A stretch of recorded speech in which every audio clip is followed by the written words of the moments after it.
Okay, tonight's story is called The Day the Plants Fought Back. This story is written by Belinda O'Keefe and illustrated by Richard Hoyt. Look at that angry corn. Are you ready? Okay. The day the plants fought back. Two boisterous boys who made lots of noise found it dreadfully hard to be good. Always charging and barging, fighting and biting, and not acting quite as they should. Patrick and Wayne drove their parents insane, but they could be good if they tried. Still, they'd roar and they'd claw, they'd scoot and they'd shoot, until someone eventually cried.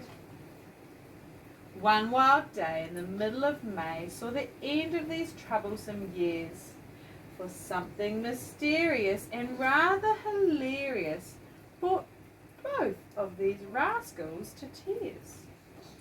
They were banished outdoors after coating the floors with rice bubbles, yogurt and jellies. Fudge pudding supreme was added with cream. Then they slid through the mess on their bellies. Left out in the rain, Patrick and Wayne. Patrick asked Wayne, "Are there eyes in the back of Mum's head? Do they poke through her hair when trouble is near? Are they squashed when she lies down in bed?" As the pouring rain eased, the boys were so pleased they ran riot without Mum's permission. They climbed up the birch after a search for a sackful of veg ammunition.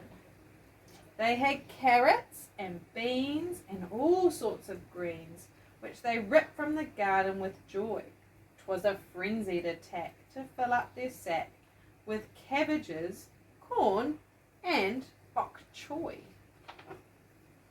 From high up the tree they giggled with glee as the veggies were used as grenades. Then, in need of some more to fire next door, they climbed down for golf balls and spades. "Bombs away!" Wayne cried as a golf ball was fired, destroying Mum's prize-winning daisy. "Slay the plants!" they hooted as more were uprooted. These boys had gone utterly crazy. Then, "I beg your pardon," came a voice from the garden. They both peered down in surprise. They looked left, they looked right. Not a person in sight. "You boys have been very unwise."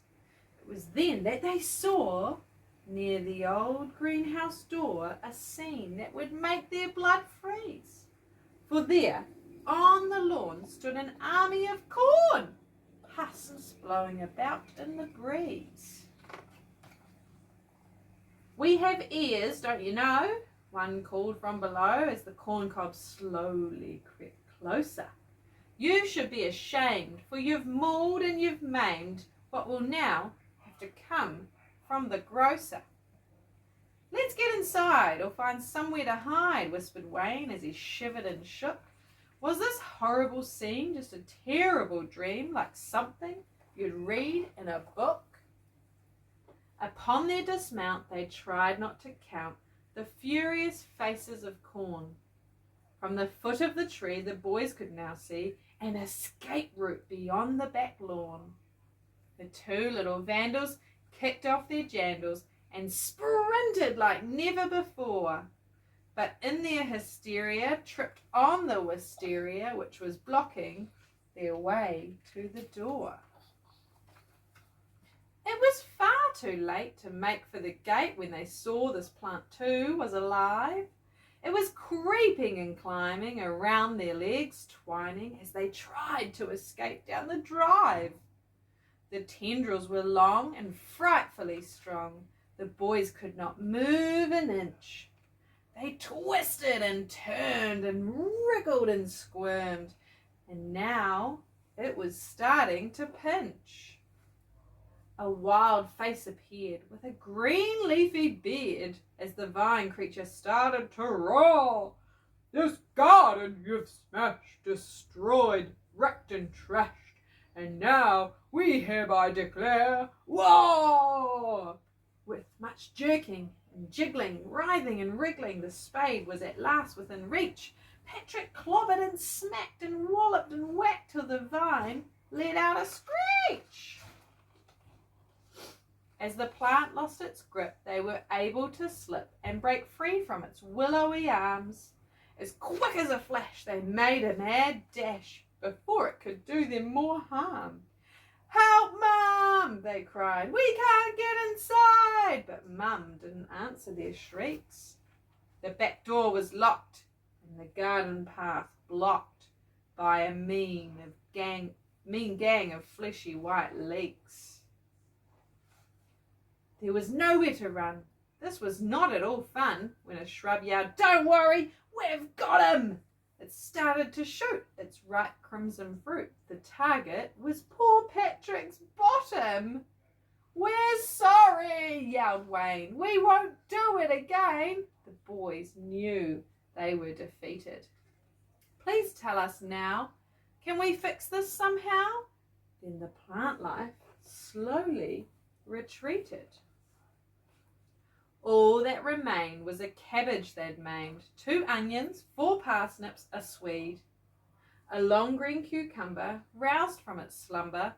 It was a bizarre sight indeed. To show your respect, you both must protect this garden throughout every season. Judge Cabbage went on, "But if you do wrong, we'll continue tormenting and teasing." From that moment on, the boys did no wrong. They raked, they watered and hoed. They planted new seeds and pulled out the weeds and kept the lawn beautifully mowed.